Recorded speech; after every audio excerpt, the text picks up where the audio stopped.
ताज्या बातम्या पाहण्यासाठी लोकशाही न्यूज चॅनलला सबस्क्राईब करा आणि बेल आयकॉन प्रेस करा। नमस्कार। महाराष्ट्राच्या राजकारणातलं एक महत्त्वाचं नाव म्हणजे अशोक चव्हाण। नांदेडच्या राजकारणापासून ते महाराष्ट्राच्या मुख्यमंत्रीपद भूषवण्यापर्यंत आपण त्यांना कायमच राजकारणात अग्रस्थानी पाहिले। आजही महाविकास आघाडीमध्ये मंत्री म्हणून ते महत्त्वाची भूमिका पार पाडतायत। आज राजकारणाविषयी कमी तर अशोक चव्हाण यांच्याशी आपण त्यांच्या राजकीय प्रवासाबद्दल जाणून घेणार आहोत। चव्हाण साहेब, सगळ्यात पहिल्यांदा स्वागत आहे आपलं लोकशाही न्यूजमध्ये। नमस्कार। गुरुपौर्णिमा आहे आज चव्हाण साहेब। सुरुवात मी अगदी तुमच्या बालपणापासून करेन। राजकीय बाळकडू लहानपणी कशा पद्धतीने मिळालं? असं की पहिल्यांदा मी आपल्याला गुरुपौर्णिमेच्या मनपूर्वक शुभेच्छा देतो। आपल्या सर्व दर्शकांना, आपल्या सर्व टीमला मनापासून शुभेच्छा। राजकारणाचा बाळकडू अर्थातच घरातच राजकीय वावर मोठ्या प्रमाणात होता। वडीलच राजकीय क्षेत्रामध्ये नगरपालिकेच्या अध्यक्षापासून ते थेट मुख्यमंत्री, दोनदा आणि देशाचे गृहमंत्रीपर्यंत ज्यांचा राजकीय प्रवास होता, त्या राजकीय प्रवासामध्ये मी फार जवळून त्याचा साक्षीदार आहे। त्यामुळे जीवनातल्या सर्व जे काही चढ उतार आहेत, माझ्या वडिलांच्या आयुष्यातले जे माझे राजकीय गुरुच मी त्यांना मानतो, त्यांनी मला केवळ शिकवलंच नाही तर सामाजिक जबाबदाऱ्या, राजकीय जबाबदाऱ्या आणि ज्या ताकदीने, प्रामाणिकपणे, सचोटीने आणि सच्चाईने त्यांनी काम केलं, हा सगळा अनुभव माझ्या राजकीय गुरु म्हणून माझ्या वडिलांकडून मला घेता आला। आणि त्याच्यामध्ये साधारण माझ्या आयुष्यातला एक 45-50 वर्षाचा प्रवास हा माझ्या वडिलांच्या सोबत माझा राहिला। आणि म्हणून हे बाळकडू हे आपोआपच घरातच मिळालं आणि त्याच्यामुळे मी परिपक्व होऊ शकलो, एवढं मला म्हणायचं आहे।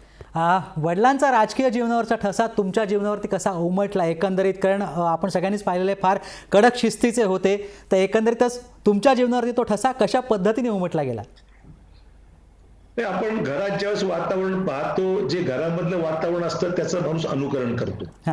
आणि माझं भाग्य मी समजेन सुदैव की माझे आई वडील हे दोन्ही आध्यात्मिक होते, धार्मिक होते, ईश्वराला मानणारे होते। आणि सुरुवात शेवटी वैचारिक जी भूमिका प्रत्येकाच्या जीवनामध्ये जे माणसाला घडवते, ते घरातली संस्कृती आहे, घरातलं जे वातावरण आहे, ते माणसाचं आयुष्य घडवणारा, कलाटणी देणारा तो बालपण असतं। आणि त्या बालपणामध्ये घरातलं वातावरणच हे आध्यात्मिक, धार्मिक आणि सच्चाईचं होतं, सचोटीचं होतं। आणि म्हणून त्याचा प्रभाव निश्चितच माझ्या जीवनामध्ये त्या सर्व लहानपणाच्या कालावधीमध्ये झाला। आणि त्याचा माझा फायदा आगामी काळामध्ये संघर्ष करण्याचा, अनुभव घेण्याचा, सत्ता असताना नसताना आणि संघर्ष करण्या सामाजिक जीवनामध्ये सामान्य माणसाकरता काम करण्याची प्रवृत्ती जी वडिलांची होती, ती निश्चित आत्मसात करण्याची संधी मला या निमित्ताने आत्मसात करता आली, एवढं मला म्हणायचं। एक प्रश्न मला नक्कीच तुम्हाला विचारायला आवडेल की बाबांची आपल्याला सगळ्यांनाच माहिती की फारच कडक स्वभाव त्यांचा अख्ख्या महाराष्ट्राला परिचित होता।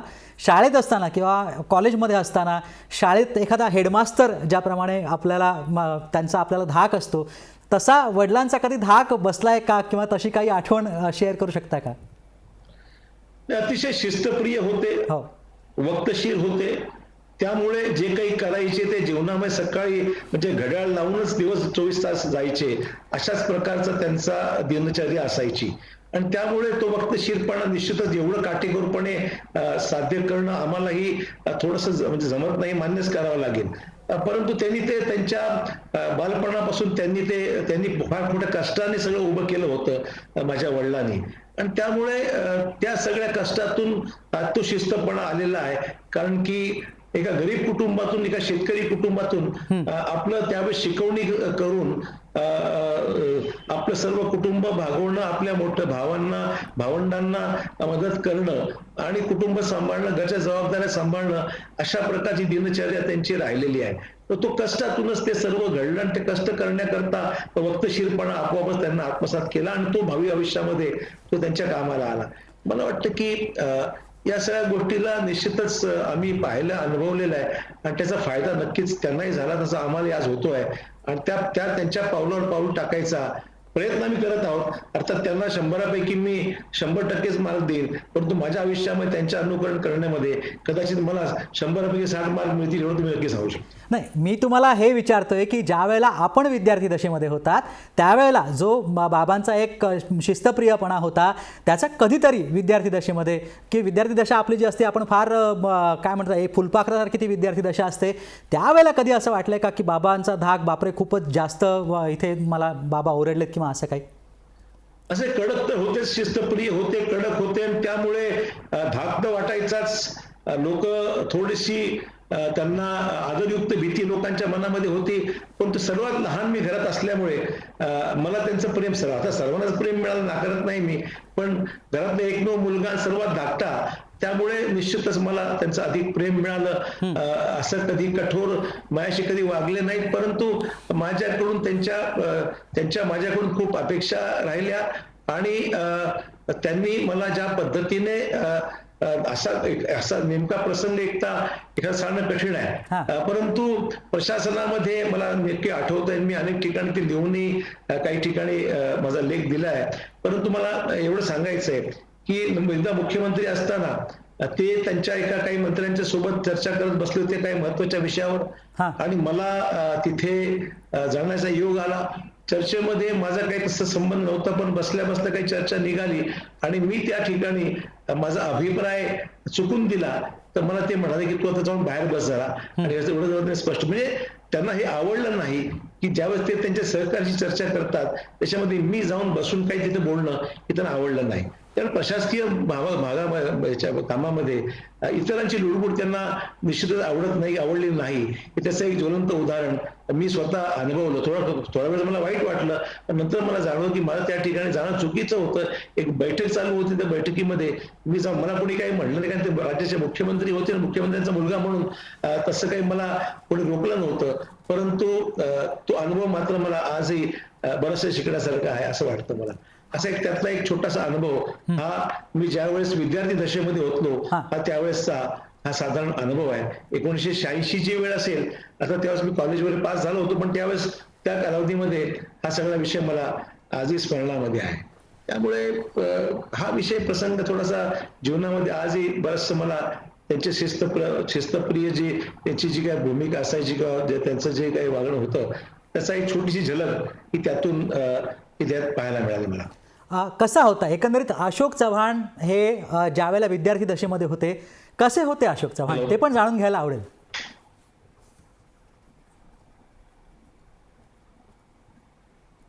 सर, माझा आवाज पोहोचतोय? पुन्हा एकदा आपण अशोक चव्हाणांशी पुन्हा एकदा संपर्क करणारच आहोत. एक्सक्लुसिव्ह अशोक चव्हाण आज आपल्या सोबत आहेत. लोकशाही न्यूजवरती महाराष्ट्राच्या राजकारणातलं एक महत्त्वाचं नाव, मुख्यमंत्री म्हणून सुद्धा त्यांची कारकीर्द गाजलेली होती, चांगल्या अर्थाने सुद्धा मी म्हणेन. आणि राजकीय प्रवास अर्थातच आपण आत्ता इतका वेळ गप्पा मारत होतो आणि त्यावेळेलाच त्यांनी सांगितलेलं होतं की वडिलांची जी शिस्त होती, जो शिस्तप्रियपणा होता शंकरराव चव्हाणांचा, तो सगळ्यात जास्त जो गुण आहे आणि त्या गुणाबद्दल आम्हाला त्यांनी तोच जो गुण आहे ते मोठा एक वरदान किंवा ते योगदान आम्हाला त्यांनी दिलेलं आहे आणि तोच त्यांचा गुण जो आहे तो आजही माझ्यासाठी आदर्शवत आहे असंही अशोक चव्हाण म्हणत होते. आणि त्यासाठीच मी माझ्या वडिलांना 100पैकी 100 गुण देईन असंही अशोक चव्हाण सांगत होते. पहिले गुरु जर का ते म्हटलं तर ते आपल्या वडिलांचंच नाव घेत आहेत आणि का घेऊ नये, कारण वडिलांचा शिस्तप्रियपणा जो आहे, वक्तशीरपणा जो आहे तो अवघ्या महाराष्ट्राने पाहिलेला आहे आणि तो घरात जर का तसा शिस्तप्रियपणा नसेल तर मग खरोखरच आश्चर्याची गोष्ट आहे. आणि एखादी व्यक्ती जर का इतकी शिस्तप्रिय आणि वक्तशीर असेल तर यश नक्कीच त्या व्यक्तीच्या मागे उभं राहतं आणि तसंच अशोक चव्हाणांच्या वडिलांच्या बाबतीत सुद्धा झालेलं होतं. अशोक चव्हाण स्वतःही तेच सांगतायत की त्यांच्यासमोर त्यांच्या ज्या शिस्तप्रियपणा आहे किंवा वक्तशीरपणा आहे त्यासमोर मी काहीच नाही आहे. अशोक चव्हाण पुन्हा एकदा आपल्यासोबत आहेत. पुन्हा एकदा स्वागत सर. मला जाणून नक्की घ्यायला आवडेल, आपलं मगाशी आपली चर्चा होत होती, विद्यार्थी दशेतले अशोक चव्हाण कसे होते नेमके? नाही, विद्यार्थी दशेमधले अशोक चव्हाण हे निश्चितच ज्याप्रमाणे इतर विद्यार्थी होते त्याचप्रमाणे माझी भूमिका ही राहिलेली आहे. आपण ऐकायला येतं माझं बोलणं? हो, येतं. ज्याप्रमाणे विद्यार्थी दशेमध्ये इतर विद्यार्थी त्याचप्रमाणे मी स्वतःला काही वेगळं समजलं नाही, माझे वडील हे मंत्री होते, मुख्यमंत्री होते, केंद्रीय मंत्री होते. माझ्या विद्यार्थी दशेतले जो काही कालावधी गेला त्यावेळेस माझे वडील अनेक महत्वाच्या पदांवर होते. परंतु मी कधी त्यावेळेस अशोक चव्हाण कोणाचे कोणीतरी आहे असा काही दाखवण्याचा प्रयत्न केला नाही. त्यामुळे माझं लाईफ हे अतिशय नॉर्मल गेलं आणि माझ्याकडे पाहण्याचा दृष्टिकोन इतर विद्यार्थ्यांप्रमाणेच माझ्या गुरुजनांचा होता, इतरांचा होता आणि त्यामुळे माझ्यामध्ये जो काही नॉर्मल स्वभाव आपण पाहतो बऱ्याचशा वेळेस, अर्थात मी काही कोणावर टीका टिप्पणी करणार नाही, परंतु बऱ्याचशा वेळेस मोठ्यांची मुलांचा वेगळाच एक स्वतःच्या बद्दलची कल्पना असते, किंबहुना एक वेगळी ट्रीटमेंट त्यांना शालेय दशेमध्ये कॉलेज जीवनात मिळावी अशा प्रकारचं एक थोडंसं वातावरण असतं. परंतु मी त्याचं कसं कधीच वागलो नाही. किंबहुना बऱ्याच लोकांना मी कोण आहे किंवा कोणाचा मुलगा आहे माहितीच नव्हतं. एका मुंबईमध्ये माझं सर्व शिक्षण झालं आणि मुंबईमध्ये शिक्षण होत असताना इतरही माझे जे मित्रमैत्रिणी होत्या त्यांना मी कोणाचा मुलगा आहे किंवा याचं कधी फारसं लक्ष त्यांचंही नव्हतं. आणि मुंबईमधलं वातावरणच वेगळं आहे. म्हणजे मुंबईमधलं जे सामाजिक सोशल वातावरण आहे हे एक वेगळं आहे. मुंबईमध्ये सर्व एकोपा आहे आणि मुंबईमध्ये विद्यार्थी दशेमध्ये मित्रमैत्रिणी हा एकत्र काम करत असताना हे फॅमिली बॅकग्राऊंडचा विषय नसतो. आपलं कोणाशी वैचारिक जुळतं याप्रमाणेच मैत्री जुळत असते. अशा प्रकारचं एकंदरीत वातावरण मुंबईच्या त्यावेळेस, आज मला माहित नाहीये पण त्यावेळेस अशी परिस्थिती होते. आणि म्हणून एक विद्यार्थी दशा माझी एखाद्या नॉर्मल विद्यार्थ्याप्रमाणेच माझी गेली याचं मला खूप समाधान आहे. नक्कीच. एकंदरीतच तुम्ही सांगितलेले कसे होतात आणि मुंबईत तुमचं शिक्षण झालेलं आहे. बाबांचा आता तुम्ही एकसारखा उल्लेख करताय, त्यांच्या राजकीय प्रवासाबद्दल काय सांगाल? कसा होता तो प्रवास? कोणाचा? तुमच्या बाबांच्या राजकीय प्रवासाबद्दल काय सांगाल? कसा होता प्रवास तो? माझ्या वडिलांचा म्हटलं ना. हो हो हो हो. वडिलांचा राजकीय प्रवास अतिशय मेहनती, तुम्ही म्हणण्यासारखं एक हेडमास्टर म्हणून त्यांची प्रतिमा होती आणि त्यामुळे त्यांना फार कडक शिस्तीचे म्हणून मानलं जायचं. वक्तशीरपणामुळे काही लोकांना ते आवडायचं. राजकारणामध्ये बऱ्याचशा वेळेस आजचा विषय असा आहे की तिथे वक्तशीरपणा, शिस्त असा विषय कदाचित आजच्या राजकीय क्षेत्रामध्ये फार कमी पाहायला मिळतो. आणि कोणी केव्हा येतं, कोणी केव्हाही भेटतं, त्यावेळेसच मग आपली मीटिंग चालू असतो, बैठक चालू असतो, प्रत्येकाला वाटतं मला अटेंड केलं पाहिजे, बाकी सर्व काम बाजूला ठेवा, मला अटेंड करा. तर त्याला तशा पद्धतीचं कधी आवडलं नव्हतं आणि त्यावर थोडीशी कटुता अनेक वेळेस काही लोकांच्या मनामध्ये त्यांचे विनाकारण निर्माण झाल्याचे प्रसंग आहेत. परंतु त्यांनी त्यावेळेस जी घेतलेली भूमिका होती महाराष्ट्राला आजही पटते आहे. म्हणजे त्यांनी घेतलेले निर्णय फार दूरदर्शी होते. त्यांनी 8 महिने पाण्याचं धोरण असो किंवा झिरो बजेटिंग असो अशा प्रकारचे कॉन्सेप्ट ज्यावेळेस आणले तर त्यांच्यावर खूप टीका झाली. ज्यांना 12 महिने पाणी वापरायची सवय होती त्यांनी 12 महिने पाणी मिळालंच पाहिजे, इतरांना पाणी मिळो की न मिळो पण आम्हाला मात्र 12 महिने पाणी मिळालं पाहिजे अशा स्वरूपाची भूमिका. पण त्यांना ती पटली. ते म्हणले बुवा राज्यामध्ये पाणी इतरांनाही मिळालं पाहिजे, तुम्हाला आवश्यक तेवढं पाणी घ्या, पण इतर पाणी इतर लोकांना मिळालं पाहिजे. त्यांची कटाक्ष त्यांची ती त्यावेळेसची भूमिका होती. तो एक विषय त्यावेळेसचा अतिशय महत्वाचा आहे. झिरो बजेटिंगच्या वेळी निर्णय घेत असताना राज्यामध्ये किती आवश्यक नोकर भरती, आज आपण जागा, आता झिरो बजेटिंगच्या वेळेस जागा रिक्त ठेवण्याची प्रथा पडली. जागा आहेत पण भरल्या जात नाही कारण ते बोजा आपल्याला परवडत नाही. त्यावेळेस माणसं जागा पूर्णपणे भरल्या पाहिजेत. सरकारला परवडो की न परवडो परंतु जागा पूर्णपणे भरल्या पाहिजे अशा प्रकारची त्यावेळेस थोडीशी प्रथा परंपरा होती आणि ती राज्याला घातक यासाठी होती की पैशाचे राज्यात उत्पन्न कमी आणि नोकरशाहीवर पैसे जास्त खर्च. आता पण त्याच्यावर एवढा वादंग माजला की शंकरराव चव्हाण हे झिरो बजेटिंग मध्ये लोकांना बेकार करण्याच्या मागे लागलेले आहेत अशी तिथे चर्चा सुरू झाली. त्याचा एक विनाकारण विपर्यास काही विरोधकांनी पक्षांतर्गत काही लोकांनी केला त्याच्यामुळे काही काळ राजकीय त्रास झाला. 1975 मध्ये राजीनामा त्यांनी दिल्यानंतर अकुल हालापेष्टा सोसल्या. घरात स्वतःच राहतं घर नव्हतं हे त्यावेळेचा अनुभव आहे. आमदार निवासात तरी त्यांना काही न वाटत. आम्ही सर्व कुटुंब आमदार निवासाच्या 2 खोल्यामध्ये त्यावेळेस राहिलेलो आहोत. हाही प्रसंगी फार मी जवळून पाहिलेला आहे. त्यामुळे राजकारणाने चढ उतार त्यांना कधी जीवनामध्ये विचलित केलं नाही. आपले ध्येयवादी होते, आपल्या ध्येयाशी बांधिलकी त्यांची होते आणि म्हणून कधी जीवनामधल्या नीतिमूल्यांची तडजोड न करता त्यांनी आपलं जीवन त्यावेळेस व्यतीत केलंय हे मी फार जवळून पाहिलेलं आहे. वडिलांच्या व्यतिरिक्त माझा पुढचा प्रश्न, वडिलांच्या व्यतिरिक्त राजकीय जीवनातला तुमचा गुरु कोणाला गुरुस्थानी मानता आणि का? असं आहे की राजीव गांधी हे माझे खऱ्या अर्थाने राजकीय गुरु ह्यांना मी निश्चितच मानतो. कारण राजीव गांधी तरुणांच्या पिढीला खऱ्या अर्थाने नवीन पिढीला राजकीय क्षेत्रामध्ये वाव देण्याचा त्यांनी सुरुवात त्यावेळेस केली आणि एक आधुनिक देशाला एक तरुण पंतप्रधान देशाला भावी काळाच्याकडे मोठ्या वेगाने नेण्याच्या दृष्टिकोनातून दमदार पावलं उचलणारा असा एक तरुण पंतप्रधान देशाला मी मिळाले, जवळून अनुभवलं, त्यांच्या बरोबर काम केलं मी आणि त्यांच्या सानिध्यामध्ये काम करण्याची मला संधी मिळाली, भाग्य समजतो. आणि म्हणून त्यांना मी राजकीय गुरु समजतो की ज्यांनी अतिशय चांगल्या पद्धतीने त्यावेळेस नवीन पिढीला काम करण्याची संधी दिली आणि एक अतिशय पॉप्युलर प्राईम मिनिस्टर म्हणून देशामध्ये त्याचं नावलौकिक राजीव गांधींचं राहिलेलं आहे. कोणते तीन त्यांचे, राजीव गांधींचे कोणते तीन जे गुण आहेत जे तुम्हाला भावलेले आहेत? 3 गुण कुठचे? एक तर पहिल्यांदा धाडसी निर्णय घेण्याची प्रवृत्ती, त्याचा सगळ्यात महत्वाचा गुण होता. प्रामाणिकपणा, आपल्या कामाशी असलेला प्रामाणिकपणा आणि देशाला आधुनिकतेकडे नेण्याकरता त्यांनी 5 टेक्नॉलॉजी मिशन्स काहीतरी नवीन करून दाखवण्याची त्यांची जी भूमिका होती ही निश्चितच सर्वांना आकर्षित करण्यासारखं त्यांचं नेतृत्व राहिलेलं आहे. नक्कीच. आज इतक्या सगळे राजकीय चढ उतार तुम्ही पाहिलेले आहेत, महाराष्ट्राचे मुख्यमंत्रीही तुम्ही राहिलेला आहात. आज राजकीय जीवनामध्ये कोणत्या क्षणी, असा कोणता तो क्षण होता जेव्हा तुम्हाला तुमच्या वडिलांची खूप तीव्रतेने आठवण झाली? पहिल्यांदा म्हणजे असं की वडील हे किती वयस्कर असो किंवा वडिलांचा आधार, आई वडिलांचा आधार हा नेहमी प्रत्येकाच्या जीवनामध्ये फार महत्वाची गोष्ट असते. त्यामुळे राजकारणात ते चढ उतार ज्या वेळेस मी पाहिले त्यावेळेस त्यांची आठवण आवर्जून येते.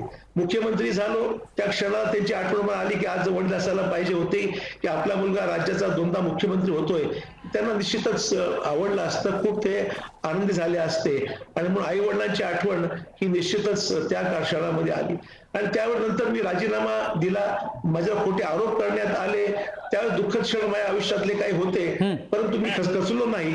त्यांचं जे काही एकंदरीत कणखर भूमिका त्यांची राहायची, प्रामाणिक सचोटीने जे वागले ती मला धीर देणारी, त्याची प्रेरणा देणारी त्यांची भावना आणि भूमिका ही मला शक्ती देणारी राहिलेली आहे. मला सांगितलं राजकीय गुरु तुम्ही सांगितलं की तुम्हाला कोण आवडायचं, राजीव गांधींचं तुम्ही नाव घेतलं, मात्र अध्यात्मात सुद्धा तुमचा विश्वास होता आणि आध्यात्मिक गुरु तुमचे कोण होते आणि का होते हेही जाणून घ्यायला आवडेल. आध्यात्मिक गुरु हा जीवनातला सगळ्यात महत्वाचा केंद्रस्थान मी मानतो की प्रत्येक जण जो देवाला मानतो, ईश्वराला मानतो, तो कोणाला तरी निश्चित त्याची पूजा अर्चा करतो. मी शिर्डीचे साईबाबा हे आमच्या घराचं गुरु आहे आणि सत्य साईबाबा हे ज्यांना मी स्वतः पाहिलं, आम्ही काही शिर्डी साईबाबांना पाहू शकलो नाही, परंतु साई चरित्रामध्ये त्यांचं एकंदरीत जो कार्यकाळ आहे तो प्रेरणादायी आहे. त्यांनी जे काही जीवन व्यतीत केलं आणि त्यांनी ज्या पद्धतीने सबका मालिक एक ज्याला म्हणतो, कोणालाही साईबाबा हे कुठल्या धर्माचे होते आजही कोणाला माहिती नाहीये. हिंदू मुसलमान त्यांना दोन्ही जाऊन त्यांचे दर्शन घेतात, त्यांच्या प्रार्थना करतात, त्यांना मानतात. सबका मालिक एक म्हणूनच त्यांना संबोधित केलं जातं.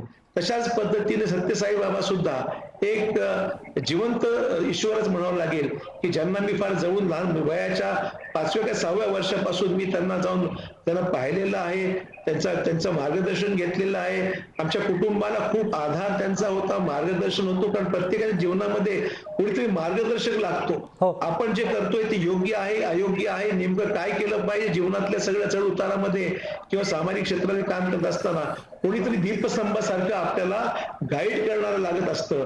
आणि मला वाटतं की त्यावेळेस आमच्या कुटुंबाच्याच एकंदरीत जीवनामध्ये सत्यसाई बाबांचा आम्हाला प्रेरणा आणि त्यांचा जो आशीर्वाद आहे तो आजही काय जरी हयात नसले तरी ते आज आम्हाला प्रेरणा देणारी एक मोठी शक्ती आम्हाला आहे आणि म्हणून सत्यसाई बाबांना आम्ही मानतो. एका दीपस्तंभ लागतो असं तुम्ही म्हटलेलं आहे. आता तुम्ही स्वतः, अशोक चव्हाण स्वतः कुणाला दीपस्तंभासारखे राहाल? माझा विचारण्याचा अर्थ हा आहे की तुमचा राजकीय वारसा नेमका तुम्ही कुणाला द्याल? तुमचा राजकीय शिष्य कोण असेल?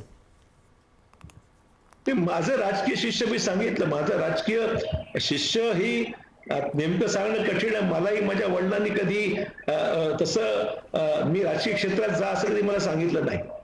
त्यामुळे माझं पुढचं राजकीय जे काही म्हणजे ज्याला आपण म्हणू की वारसा हा माझ्या कुटुंबात मला 2 मुली आहेत, त्यांना कुठल्या क्षेत्रामध्ये रस आहे न आहे त्यांनी त्यांचा निर्णय त्यांना घ्यायचा आहे. त्यामुळे मी असं, परंतु माझं खरी आपण एक प्रश्न आपला राहून जातोय की माझा राजकीय गुरुमध्ये माझी जनता पण आहे. म्हणजे ज्या जनतेने माझ्या अमाप प्रेम केलं, मला माझ्या जनतेने माझ्यावर विश्वास टाकून जे मला आजवर 40 वर्षामध्ये राजकीय क्षेत्रामध्ये एक उत्तुंग एक भरारी मारण्याकरता ज्यांनी मला खूप आशीर्वाद दिले, ती देशाची राज्यातली जनता, मतदारसंघातली जनता ही सुद्धा खऱ्या अर्थाने माझे राजकीय गुरु आहे की ज्यांनी माझं एकंदर राजकीय आयुष्य घडवलेलं आहे. त्यामुळे मी त्यांना सर्व माझं अर्पण करतो, सर्वस्व अर्पण करतो आणि माझा राजकीय वारस कोण पुढे असावा हे त्यांनीच ठरवावं. नक्कीच. पुढचा प्रश्न मला तुम्हाला विचारायचा, पण त्यापूर्वी मी तुमची माफी मागतो, कारण मला जो प्रश्न विचारायचा तो कोरोनाच्या संदर्भातला आहे. तुम्ही कोरोनावरती मात केलीत. कोरोना काळातला तुमचा भावना काय होता, तो अनुभव मला माहिती आहे, तो अनुभव अतिशय वाईट असेल. मी हा प्रश्न तुम्हाला मुद्दामून विचारतो अशासाठी की आपण लॉकडाऊन केलं होतं, त्याच्यानंतर आपण पुनश्च हरिओम म्हणत आपण कामाला लागलो, पण आवश्यकता असेल तरच घराबाहेर पडा हे सुद्धा आपण वारंवार सांगतोय. लोक ते ऐकायला तयार नाहीत. फिजिकल डिस्टन्सिंगचा पूर्णपणे फज्जा उडताना दिसतोय. एकंदरीतच हे सगळं पाहिलं आणि आता कोरोनाचा जो आकडा आहे तो महाराष्ट्रातला आकडा वाढतोय आणि तो भयानकरित्या वाढतोय. लोकांना नेमकं कळावं की कोरोनाचा काळ नेमका कसा होता. एका माजी मुख्यमंत्र्यांनी किंवा एक जो मंत्री आहे त्यांनी तो या काळातनं गेलेला आहे. काय सांगाल एकंदरीत? मला वाटतं की आजचा आकडा पाहिल्यानंतर कोरोनाचा लोकांना याचं गांभीर्य आता निश्चित कळालेलं आहे. याच्यामध्ये मला मात्र सुरुवातीला कदाचित त्याचं गांभीर्य एवढं नसेल. लॉकडाऊनचं गांभीर्य, सोशल डिस्टन्सिंगचं गांभीर्य, तोंडाला मास्क लावा, हातामध्ये ग्लव्स घाला, डोळ्याला काहीतरी चष्मा किंवा काही वेगळं आपण उपकरण लावून लोक आपला सोशल कॉन्टॅक्ट कोणाशी होणार नाही, हे सुरुवातीला थोडंसं अतिच वाटायचं.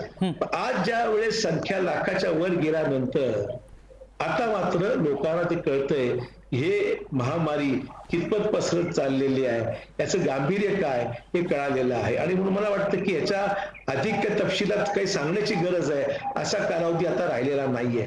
म्हणजे अनेक लोक याच्यामध्ये मृत्युमुखी पडली. आपला जवळचा घरचा नातेवाईकाच्या अंत्यविधीला सुद्धा आपल्याला जाता येत नाही, पाहता येत नाही, एवढी बिकट परिस्थिती या महामारीमध्ये आहे. तर मला वाटतं की त्या लोकांनी पाहिलं पाहिजे. आणि आपण म्हणतो ना, ते मेल्याशिवाय स्वर्ग दिसत नाही, म्हणजे आजारी पडल्याशिवाय कळत नाही की नेमकं काय. म्हणजे मी ह्यातून फार जवळून मी भाग्यशाली यासाठी की अतिशय अर्ली स्टेजमध्ये अर्ली डिटेक्शन झालं, फार लवकर डिटेक्शन झालं आणि कळल्याबरोबर मी हॉस्पिटलमध्ये ऍडमिट झालो आणि घरी सुरुवातीला क्वारंटाईन 4 दिवस झालं, गोळ्या सुरू ताबडतोब केल्या. परंतु हॉस्पिटलमध्ये 10-12 दिवस जे काही गेले ते अतिशय म्हणजे भीतीदायक वाटलं. इतरांचं ते आपल्याला त्रास होऊ नये. डॉक्टर्स होते, नर्सेस होते, ते बिचारे ते खरे वॉरियर्स तेच आहेत की त्यांनी पीपी किट घालून दिवस रात्र नर्सेस, डॉक्टर्स वॉर्ड वाईज काम करत होते. परंतु मी खचलो नाही. मग त्या हिमतीने मी मुकाबला केला. औषध उपचार वेळेवर चालू होता, वेळेवर पथ्य पाणी चालू होतं आणि ते सर्व लक्षात घेऊन मी माझा धीर धरला. मी कुठे घाबरलो नाही, विचलित झालो नाही आणि त्यामुळे एक मानसिक धैर्य मला होतं आणि तेच मला कामाला आलं की त्यातून मी 10-12 दिवसामध्ये बाहेर पडलो. आणि म्हणून आपल्याकडे कसं होतंय की बऱ्याचशा वेळेस डिटेक्शनच माणूस म्हणतो की ठीक आहे, ताप आहे, खोकला आहे, काही नसेल आणि 3-4 दिवस त्याच्यामध्ये घालवतो आणि त्यामुळे ती रोग जो आहे तो अधिक पसरल्यानंतर मग स्थिती गंभीर होते. मला वाटतं की तातडीने उपचार सुरू करणं, कळल्याबरोबर सुरू करणं, विलंब न करता त्यातला मेन फॅक्टर महत्वाचा त्याच्यामध्ये हा फॅक्टर आहे. एक शेवटचा 1-2 प्रश्न माझे आहेत. आज गुरुपौर्णिमा आहे. आज जर का प्रार्थना केली असेल तर ती कुठची केलीत आणि ती कोणासाठी केलीत? आज प्रार्थना नक्कीच केली की देशामधलं जे संकट करोनाचं आहे ते दूर व्हावं, अशाच प्रकारची प्रार्थना गुरुपौर्णिमेच्या निमित्ताने मी ईश्वराजवळ केलेली आहे. आणि खरंच म्हणजे हे काही नुसतं राजकीय सांगण्यापुरती नाहीये, पण जी अवस्था पाहतोय ती एवढी बिकट झालेली आहे. प्रत्येकाला याचा झळ बसलेली आहे. आर्थिक झळ आहे, सामाजिक झळ आहे, राजकीय दृष्ट्या सगळंच देशामध्ये एकदम हॉटला सगळं थांबलेलं आहे, जगच थांबलेलं आहे. आणि त्यामुळे ही रोगराई आता हळूहळू ताबडतोब कमी व्हायला सुरुवात झाली पाहिजे आणि आपला देश, पूर्ण जग हे सुरक्षित होऊन लोक यातून सही सलामत बाहेर पडावी, अशा प्रकारची ईश्वर चरणी मागणी निश्चित या निमित्ताने मी केली. आणि निश्चित कुटुंब सुखरूप राहावं, कुटुंबाच्या सदस्यांना कुठली बिमारी होऊ नये, रोगराई होऊ नये, अशी सुद्धा निश्चितच प्रार्थना मी केलेली आहे. नक्कीच. महाराष्ट्रातली जनता जी आहे, माझा शेवटचा प्रश्न आहे तुमच्यासाठी, महाराष्ट्रातली जनता जी आहे ती तुम्हाला आज पाहते, आज कशा पद्धतीने महाराष्ट्रातल्या जनतेला आवाहन कराल? महाराष्ट्र जनतेला मी आव्हान निवडच करेल की थोडा धीर धरा. आज कष्टकरी जनता आहे, कामगार आहेत, मजूर आहेत, शेतकरी आहेत, व्यापारी आहेत, सामान्य माणूस आहे, प्रत्येकाला त्याला झळ पोचते. त्यामुळे तो वाट पाहतोय की कधी आपली जी काही आर्थिक परिस्थिती आहे ती कधी नॉर्मल होऊन जाईल. कारण की प्रत्येकाला कुठे पगार अर्धे पगार मिळू लागलेले आहेत, ऑफिसेस बंद आहेत, व्यापार ठप्प झालेला आहे. त्यामुळे प्रत्येकाला व्यवस्थित धीर धरा, ईश्वरावर देवावर विश्वास ठेवा आणि काळजी घ्या, ज्यामुळे आपल्याला ही महामारी नियंत्रणामध्ये आणण्यामध्ये, कमी करण्यामध्ये आपलं योगदान जेवढं जास्त सरकार सर्व करू शकते यावर माझा विश्वास नाही. लोकांचं योगदान आणि सहकार्य मिळालं याच्यावर मात करण्याचा निश्चित त्याचा फायदा होईल. एवढंच आव्हान मला जनतेला करायचं. नक्कीच. धन्यवाद. या संपूर्ण आज तुम्ही वेळ दिलात आणि लोकशाही न्यूजशी बोलात त्याबद्दल तुम्हाला सुद्धा गुरुपौर्णिमेच्या खूप खूप शुभेच्छा. चव्हाण साहेब, काळजी घ्या. आभारी आहे. आपल्याला शुभेच्छा. आपण काळजी घ्या. नमस्कार.